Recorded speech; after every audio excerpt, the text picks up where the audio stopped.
Ako si Jessa at kasama ko noon ang boyfriend kong si Mark. Galing kami sa isang maliit na outing sa bundok.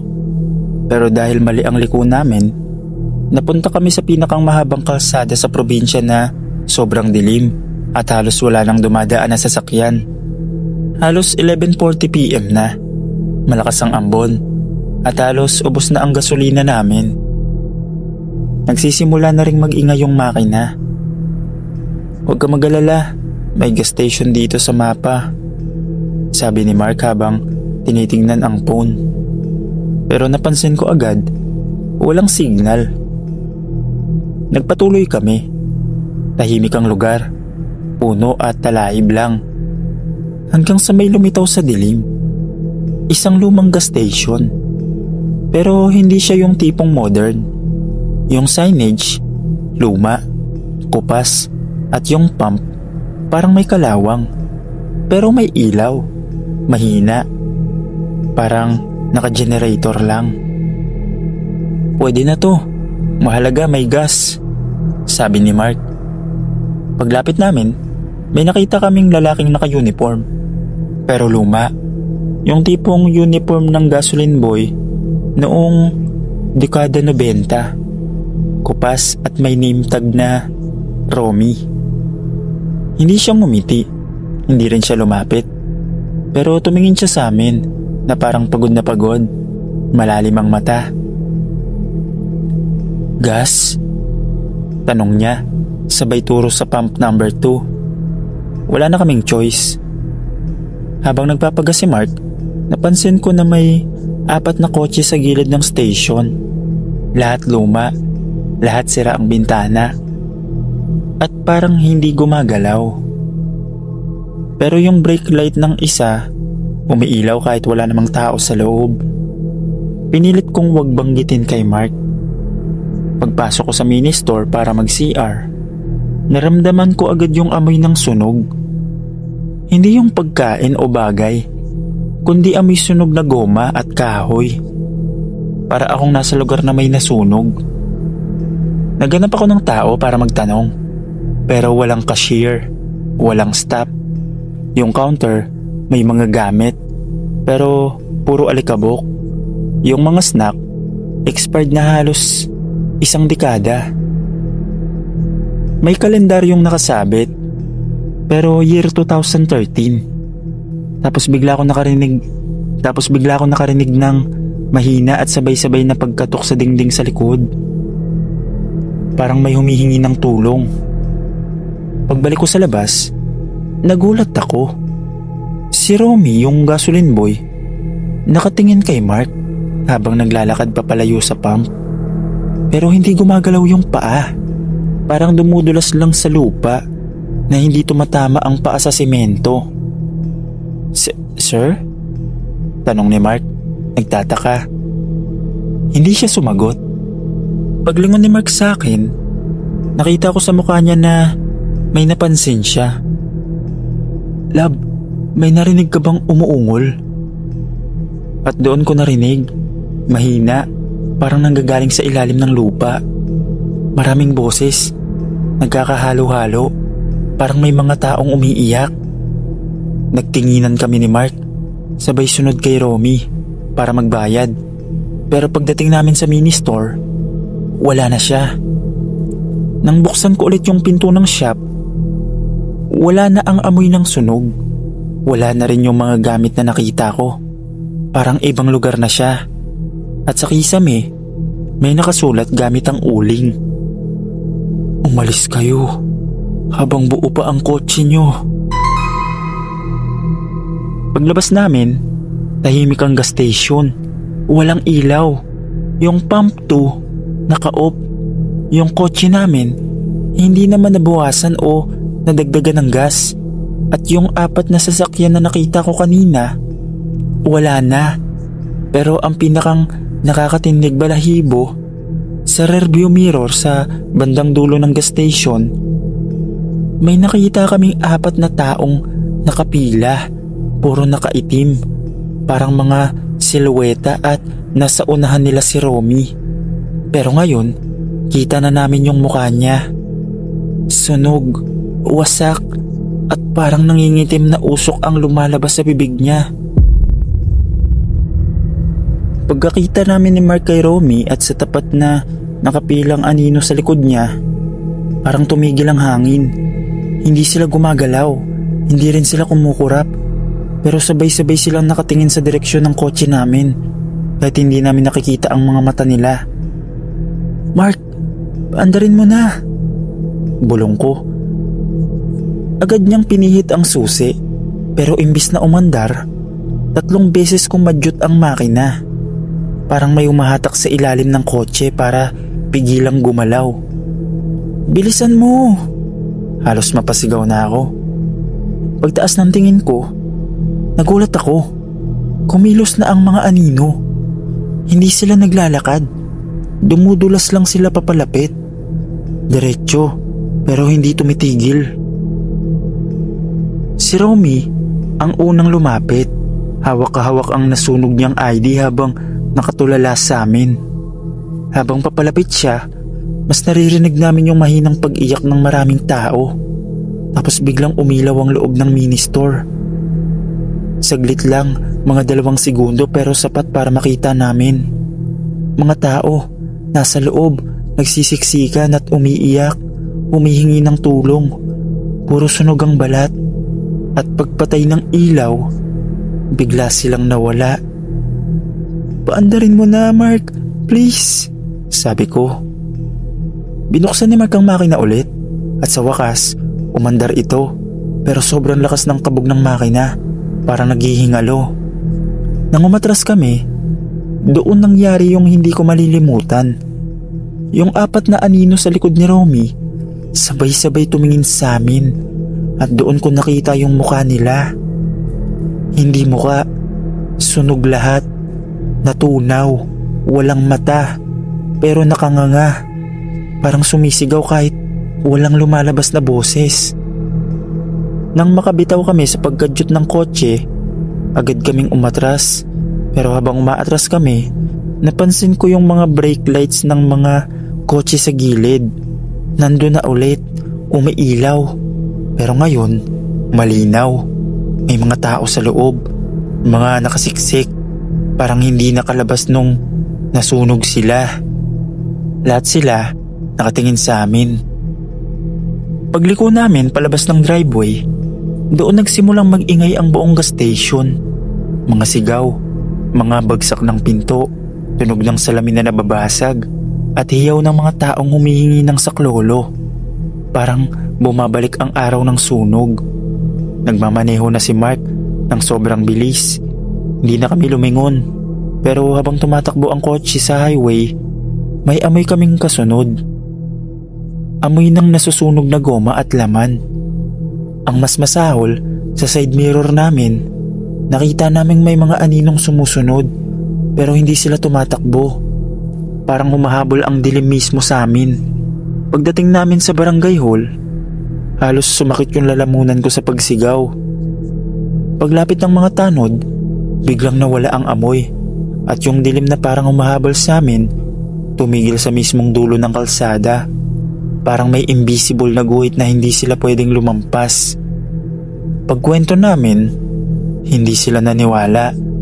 Pero may isang matandang tanod na biglang tumahimik at nagtanong, "Anong gas station pinuntahan nyo?" Nung sinabi namin yung lokasyon, hindi na siya nagulat. "Yung gas station na yun, nasunog noong 2013. Maraming hindi nakaalis. Yung mga katawan nila, hindi na halos nakilala." Tumingin siya sa direksyon ng kalsada. May nagsabi na may nakikita pa ring ilaw doon tuwing malakas ang ulan, pero wala na talagang tao ron. Kinabukasan, bumalik kami sa lugar kasama ang ilang barangay tanod. Tinuro namin ang gas station, pero wala kami nakita. Puro abo, puro kalawang, at natumbang poste. Walang ilaw, walang pump, walang mini store. Walang kahit isang bakas na ginagamit pa ito. At sa gitna ng lupang sunog, may isang name tag sa sahig. At ang pangalan, Romy. Hindi na kami dumaan doon muli at tuwing naaamoy ko ang sunog na goma, parang bumabalik pa rin lahat. Hanggang dito na lang po. Salamat.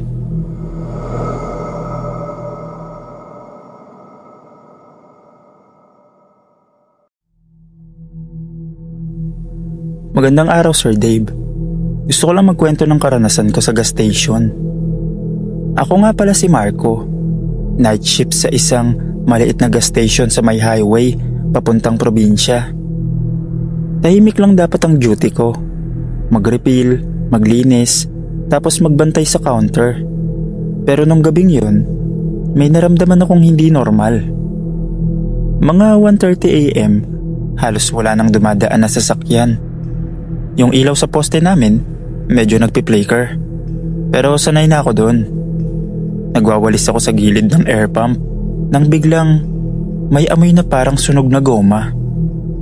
Akala ko galing sa engine ng isang dumaan na truck, pero wala namang dumaraan. Pagbalik ko sa loob ng shop, napansin ko yung CCTV monitor. May static. Yung camera sa pump number 3, nag-iiba-iba yung kulay. Parang nag-glitch. Pinindot ko para i-reset, pero ayaw. Tapos bigla akong kinilabutan dahil parang may anino na dumaan sa frame kahit wala naman talagang tao sa labas. Lumabas ako para i-check, pero pag-apa ko pa lang sa labas, malamig na malamig ang hangin. Yung tipong hindi normal sa lugar namin. Tapos, yung pump number 3, gumalaw ng mag-isa. Nakababa yung handle, pero parang may umiipit na hangin. Hello? Boss? May tao ba dyan? Tanong ko, pero walang sumasagot. Tahimik, wala ring sasakyan. Pagbalik ko sa loob, biglang nag-ring ang landline. Pero ito ang nagpatayo ng balahibo ko. Pagsagot ko, walang boses, pero may humihingal. Parang nasa tabi ko lang. Pa-refill, pump 3. Bulong ng boses. Sobrang latang-lata. Sinilip ko agad sa labas. Walang sasakyan. Pero yung ilaw sa pump 3, kumikislap. Pagbalik ko sa monitor, halos nalaglag ako sa upuan. May lalaki sa CCTV, nakaupo sa loob ng isang lumang kotse, nakayuko. Yung headlight ng sasakyan, naka-off. Pero ang problema, hindi ko nakitang pumasok ang sasakyan at hindi ko marinig yung makina. Habang nakatitig ako, dahan-dahan niyang itinaas ang ulo niya. Pero wala siyang muka, parang nalulusaw na itim na laman lang. Tumunog ulit ang landline. Bilisan mo. Wala na ako. Pagkababa ko ng telepono, nanginginig na talaga ang kamay ko. Hindi ko alam kung tatakbo pa ako palabas o tatawag ng tulong. Pero nang tumingin ulit ako sa CCTV, doon talaga ako natigilan. Yung kotse sa pump 3, biglang umuga. Parang may kumakalabog sa loob. Yung ilaw sa paligid, nagpi-flicker. Napilitan akong lumabas kahit halos nanlalambot ang tuhod ko. Paglapit ko sa pump 3, doon ko naramdaman yung sobrang bigat ng hangin. Parang may nakapatong sa dibdib ko. Nilapit ko ang ilaw ng phone ko sa bintana ng kotse. Pero walang tao sa loob. Pero sa salamin ng driver's seat, may mga bakas, hindi normal na kamay. At ang marka ay parang sunog. Tapos narinig ko ulit yung mahina at putol-putol na bulong galing sa mismong loob ng kotse. Andito pa ako. Huwag mo kong iwan. Bigla ko napaatras. Pag-angat ko ng tingin, may anino sa likod ko. Mahaba, parang nakadikit sa paa ko. Paglingon ko, wala namang tao. Pero yung anino, hindi nagmamatch sa katawan ko. Nakahawak sa balikat ko. Tapos sumara yung pinto ng kotse. Malakas. Yung tunog kumalat sa buong gas station. Pagbukas ko ulit, wala nang anino. Pero yung likod ng t-shirt ko, basa na parang may humawak. Pagpasok ko ulit sa mini office namin, nagulat ako. Sa monitor, may bagong frame na lumabas. Camera angle na hindi amin. At yung nakita ko, ako, nakatayo sa palm tree. Pero yung ako sa screen, nakatayo ng sobrang tuwid. At may madilim na likod ng ulo na parang hukot. Yung kamay niya, nanginginig. Tapos unti-unti niyang nilingon ang mismong direksyon ng camera. "Umalis ka." May boses na bigla nagsalita sa likod ko. Parang boses ng dalawang tao na nag-overlap. Paglingon ko, wala. Pero yung pintuan sa likod, biglang bumukas ng mag-isa. Parang hinihila ko palabas. Doon ako tumakbo. Sobrang bilis kong lumabas papuntang highway kahit walang dumaraan. Kahit sobrang dilim, hindi na ako lumingon. Hindi ko na binalikan ang gas station. Kinabukasan, tinawagan ko yung supervisor namin at nagpasa ako ng immediate resignation. Sabi ko, may emergency sa pamilya. Hindi ko na binanggit ang nangyari. Pero ito ang pinakang nakakakilabot. Nag-message siyang isa kong kasamahan na pumasok noong sunod na gabi. Sabi niya, "Pre, may naiwang print yung CCTV kagabi. Parang ikaw yung nasa palm tree. Pero sabi mo 'di ba, wala ka na sa duty nun. Sino yun?" Pinicturan niya at sinend sa akin. At yung nakalagay na oras sa printed frame, 15 minutes pagkatapos akong tumakbo at makaalis. At yung ako sa larawan, nakangiti.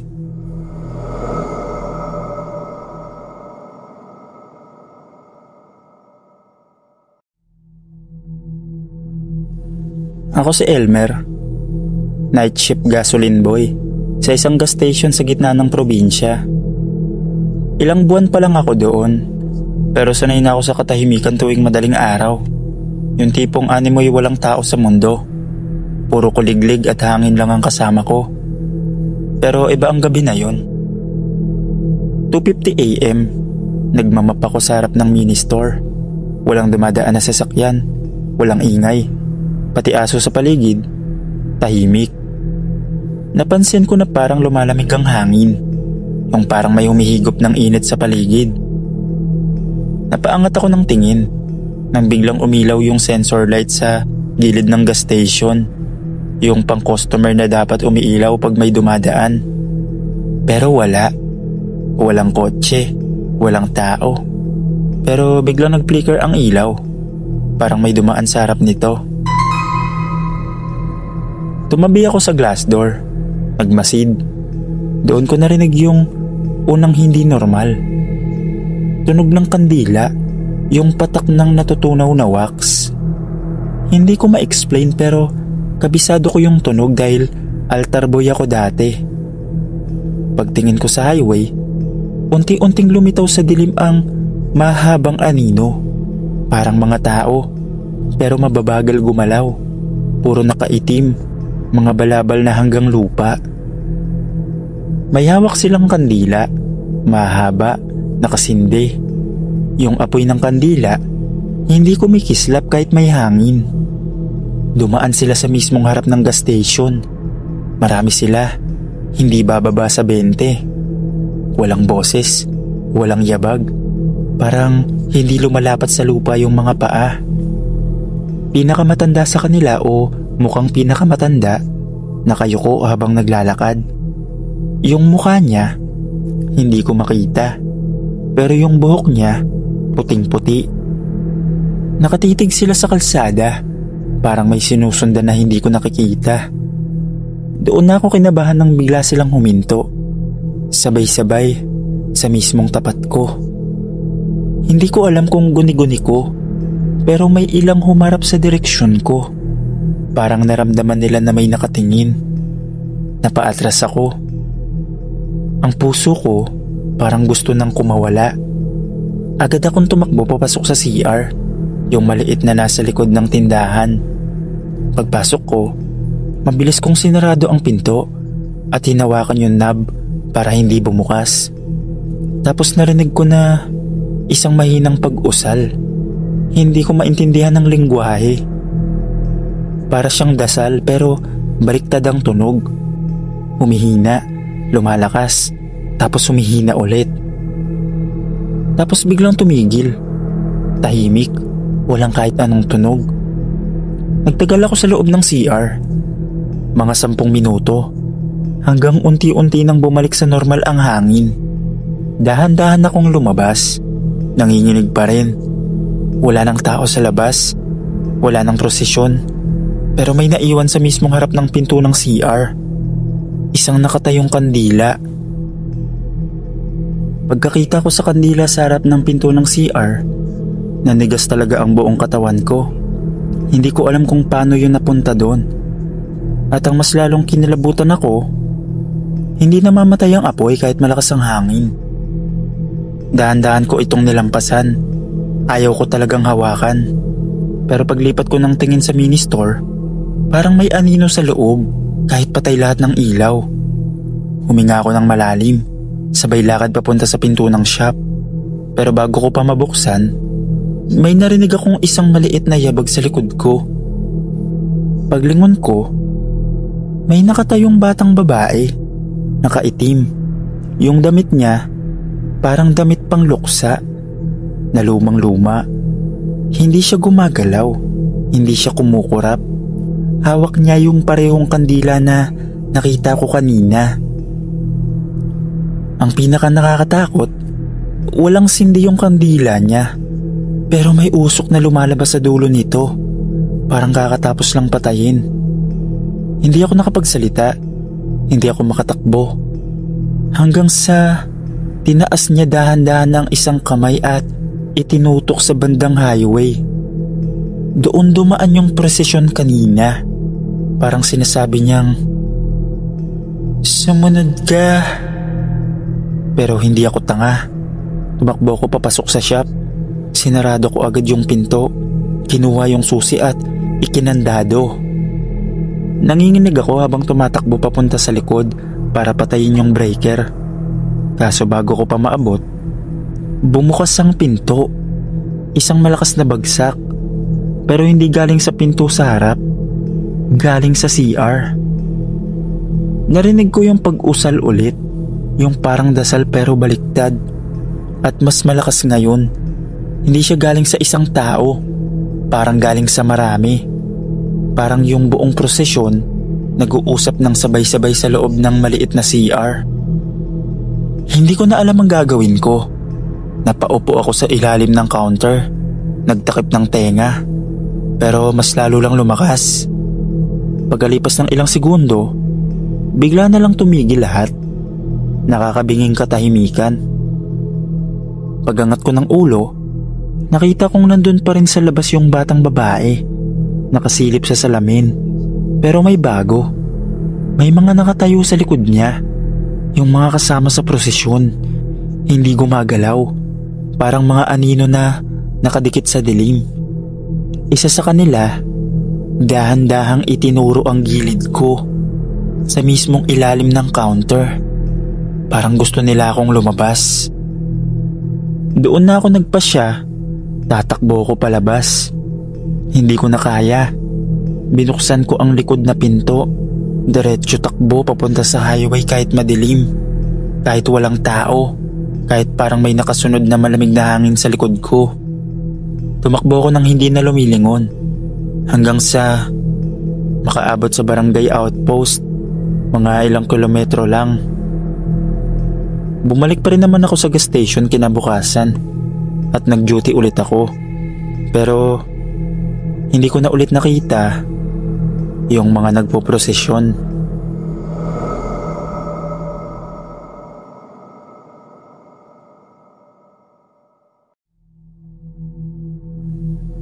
Ako nga po pala si Andy, isang gasoline boy sa isang maliit na gas station sa baryo namin sa probinsya. Madalas panggabi ako, kaya sanay na ako sa katahimikan at sa mga prank ng mga driver na nanggugulat. Pero yung gabing yun, hindi prank, hindi biro, hindi ko malilimutan habang buhay. Mga alauna ng madaling araw, kakatigil lang ng ulan, kaya basa pa ang sahig at malamig ang hangin. Bukod sa ingay ng kuliglig at patak ng tubig sa bubong, halos wala ng tunog. Nasa loob ako ng mini store, nag-aayos ng resibo, nang bigla kong makita sa bintana na may paparating na headlight. Mabagal lang. Lumabas ako, dala ang payong at napakunot ang noo ko. Lumang kotse, napakaluma, parang galing dekada 60. May kalawang, tagpi-tagpi, pero maayos ang andar na parang bagong tune-up. Huminto ito sa pampuan at gaya ng trabaho ko, agad akong lumapit. "Boss, full tank?" Pero paglapit ko sa bintana ng driver, doon ako kinabahan. Walang tao sa loob. Walang tao. Hindi ako nagbibiro. Yung upuan, walang kahit anong bag, walang jacket, walang cellphone, wala. Pero naka-on ang makina, nakailaw ang dashboard, at may naririnig akong humihinga, mahina, parang nanggagaling sa mismong loob ng kotse. Tinapik ko ang bubong. "Sir? Ma'am? May tao po ba rito?" Tumingin ako sa paligid, baka lumabas lang. Pero wala. Puro dilim at puno lang ang nakikita ko.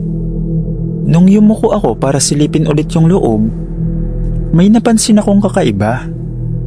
May marka ng kamay sa salamin sa loob. Pahaba, parang kamay ng bata. Pero 3 daliri lang. Hindi ko alam kung bakit, pero napaatras ako ng hindi ko sinasadya. Dahil wala akong choice, nagpasya akong i-check yung pump kung gumagana. Pero pagharap ko, nagulat ako. Kusa siyang nag-on. Wala akong pinindot. Biglang tumunog ang pump. Parang may nagpapagas kahit walang sumisigaw o nagpapakita. Nanginginig ako, pero nilapitan ko pa rin. Baka nag-short circuit. Pero habang nakayuko ako, may napansin ako sa gilid. May anino sa mismong pinto ng driver's seat. Anino ng tao. Umatras ako. "Boss, sino ka?" Kahit alam kong walang sasagot. Biglang sumara ang pinto ng kotse ng malakas. At doon ko narinig isang mahabang paghinga, parang buntong hininga ng taong matagal ng pagod. Sumilip ulit ako sa bintana at nanlamig ako. Sa passenger seat, may nakaupo. Isang silhouette lang, pero malinaw na tao. Nakadikit sa bintana ang muka, pero wala siyang muka. Parang anino lang o kaluluwa. Putang. Tumakbo ko pabalik sa mini store. Sinarado ko ang pinto, naglock at nagsiksik sa pagitan ng freezer at counter. Nanginginig ako habang pinapanood ang kotse sa glass window. At doon ko nakita ang hindi ko kayang ilarawan. Umarangkada ang kotse ng kusa. Pero imbis na umalis sa driveway, umikot ito sa gas station. Parang may hinahanap. Nililibot ang buong gas station.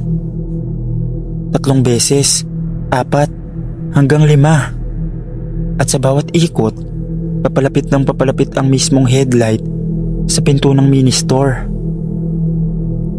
Nang pang-6 na ikot, huminto ito sa mismong harap ng mini store.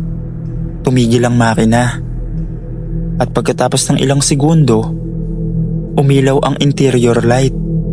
May nakita akong parang kamay na puti, mahaba ang daliri, kumakapit sa likod ng driver's seat. Unti-unting umaangat. Hindi ko na inintay. Tumakbo ako sa likod, lumabas sa emergency exit at diretso takbo papunta sa barangay hall. Mga 1 kilometro ang layo. Pagbalik namin kinabukasan kasama ang may-ari, tanod at pulis, ipinakita ko ang pump 1. Pero ito ang nakakapagtaka. Wala ni isang bakas ng kotse. Walang tire marks. Walang gas drop sa sahig. Walang kahit anong bakas na may dumaan. Wala ring record sa CCTV. Blank ang footage mula 1 AM hanggang 1:30 AM. Oras kung kailan ko nakita yung kotse. Sabi ng tanod, may nasunog na lumang kotse dito noong 2015 habang nagpapagas. Walang nakalabas. Ayaw ko nang pakinggan ng kasunod. Ayaw ko nang malaman kung totoo o hindi. Kinabukasan, nag-resign ako.